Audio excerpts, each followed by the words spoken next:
residue of the glue around it. The label is discoloured. In this video, I'm going to talk to you about some of the challenges that I've faced while creating my own clothing brand. Before we get into all of that, I just want to give you a bit of backstory about who I am and how this clothing brand came about. So, I'm 20 years old. I recently started this clothing brand in September when I was 19 years old. I recently turned 20 in December. I've always been very business minded, very entrepreneurial minded. I've been trying to make money online since I was 16 years old. I've tried drop shipping, I've tried affiliate marketing, starting agencies, TikTok content, I've tried multiple YouTube channels. Nothing's ever really worked out. So I thought, why not start a clothing brand? It's something that I've always actually wanted to do. I've had logos made from a few years ago, from when I first thought about starting the brand. But one day it just happened. I was like, I'm gonna do it. Why not? What could go wrong? What's the worst that's gonna happen? The way I started things, I was doing it through print on demand. The issue that I had at the start was I was trying to cater to every single person's needs, but that's just not the way to go. So recently I've moved away from doing a wide variety of products, and I'm just focusing on this set right here. I don't know if you can see the joggers, but this jacket is part of my first drop that I'm going to be doing. That's going to be kind of the business model going forward, having exclusive drops maybe once every month or so. So that's actually the reason I started the YouTube channel, is because I wanted to build a community around the brand. I just want loyal customers that share the same ideologies. I'll explain some of the ideologies behind the brand and some of these pieces towards the end of the video. But yeah, let's get into it. I'll show you some of the clothes that I previously had on sale and some of the ones that I've still got on sale and what you can expect in the future. Also, a side note, quite nervous doing this whole speaking to a camera thing. I've never really quite got to grips with it.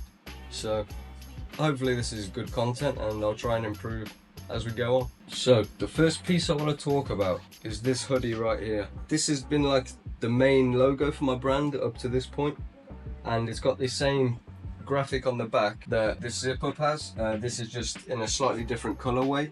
This was the original design for it, and this has been what's sold the most since I've had the brand, mainly to friends and family, but sales is sales, and that's the way I see it. This was through print on demand, through Printful. The quality actually can be really good. The direct to garment printing technique, you can't knock it. Let me know down below in the comments if you want to see any of these pieces make a return, because this logo is definitely something that is going to stay with the brand. It's worth mentioning, I've got a few products on the website. Obviously I'm going to be doing mainly exclusive drops, but there are still 3 or 4 things on the website that you can get, and one of them is a hoodie with this logo in white, and you can have it in black or grey or navy, I believe, but it will be plain on the back. And you can also get the exact same as a t-shirt on the website as well. So yeah, I've always planned to have something on the website, just some simple things for people to buy if they can't get their hands on one of the drops. Another thing that's available on the website all the time is this. So this is just simple plain red triangle logo t-shirt. This is another logo I made. I messed around with a lot of different designs and just making logos when I first started. Obviously the idea behind it is the shape of the P, 3 Ps with the S in the middle for Penacity Streetwear. So this one's available 24/7 on the website. This is a better look at the label rather than the discoloured one you saw earlier. So yeah, that's available in, I can't name all of them, but it's available in 11 colours, I think. Just plain on the back. Fits nicely. Now, I've already shown you this hoodie from the defect on the label and the back print, but I want to focus more on the back print. This is actually my favourite design that I've made so far. Obviously the quote, "Scared money don't make no money," something that I believe in very avidly.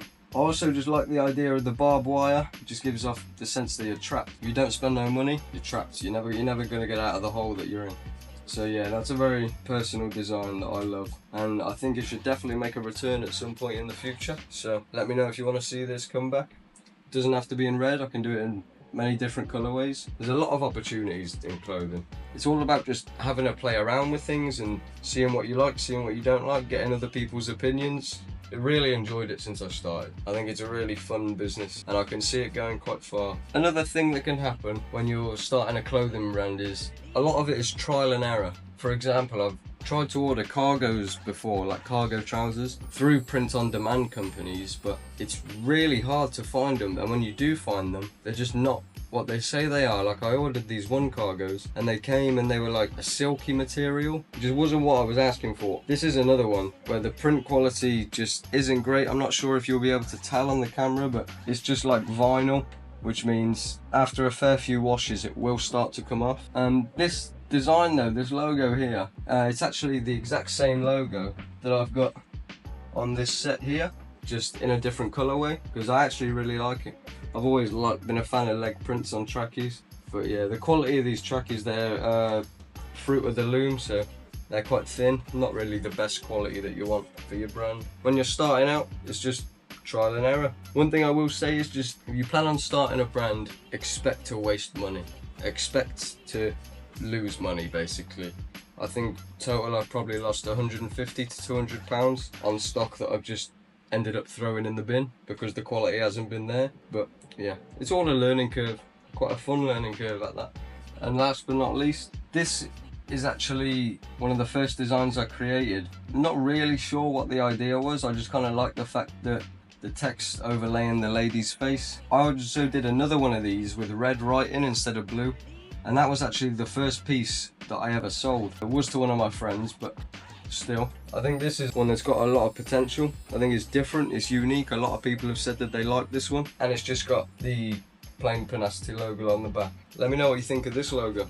I almost forgot as well, beanies. We do many colours in beanies for men and for women, and they fit wonderfully. They're really comfy. Yeah, can't go wrong. So I want to talk about products coming with defects, like the print quality not quite being up to the standard that you've expected. I've bought some examples, so let me show you what I'm on about. So the first example is actually another version of this hoodie that I've got on. As you can see, the back print on this one, it's got some residue of the glue around it, and that's just not what you want, because I've got to use this to like take photos and advertise the product. So yeah, that's not great. Let me grab another example real quick. As you can see on this one, the label is sort of discoloured. Now this one came from a print-on-demand company, because that's how I did all of my clothes when I first started the brand.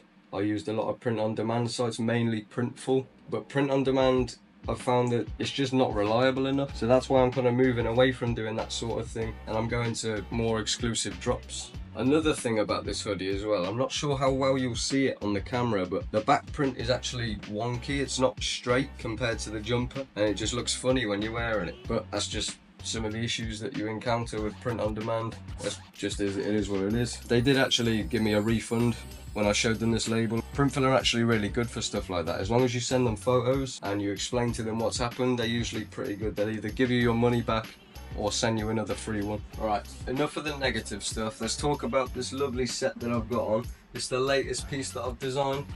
I really love this graffiti logo that I've gone with. And this colourway, the green and the dark blue, which has actually come out a bit purple. I love it. I want to talk to you about the design on the back. I'm going to use the same example that I used earlier with the glue on it. The idea behind it was to explain, it's called the origin design, and the reason for that is because it explains the idea behind the name of the brand. Panacity, I bet most of you probably never heard that word. It's a mix of the word panacea and the word serenity. Basically, the idea behind it was, I had two names that I wanted to call this brand. The first one was Panacea. I had that name in mind for over a year. That was what I was talking about when I said I got the old logo designs from a couple of years ago. But Panacea, there was already a clothing brand named Panacea. And then Serenity was the other word that I wanted to call it, but there was also a brand called that. And then I thought in my head while I was doing that, I was like, most of these words are going to be taken. They're already going to be brands. So I thought, why not combine two words, make my own word? And it actually worked out pretty well. So that's the whole idea behind the overlapping text on the design and the definitions, which I obviously put in custom text underneath the definitions to fit what I personally believe. I think it will resonate with a lot of people with similar mindsets to me. So that is going to be it for this video. I hope you've enjoyed. I know it's probably been a bit of a mess. I'm not really that confident speaking to a camera yet. I still find the concept a bit weird, but hopefully I'll improve and I'll try and keep making the content a bit more interesting, a bit more better, try do some different stuff. But yeah, please comment, and I'd love to hear your opinions on what you think of this set. Yeah, check out the TikTok as well, Panacity Co. Check out the Instagram, gonna be a lot of content going on over there. So yeah, see you next time.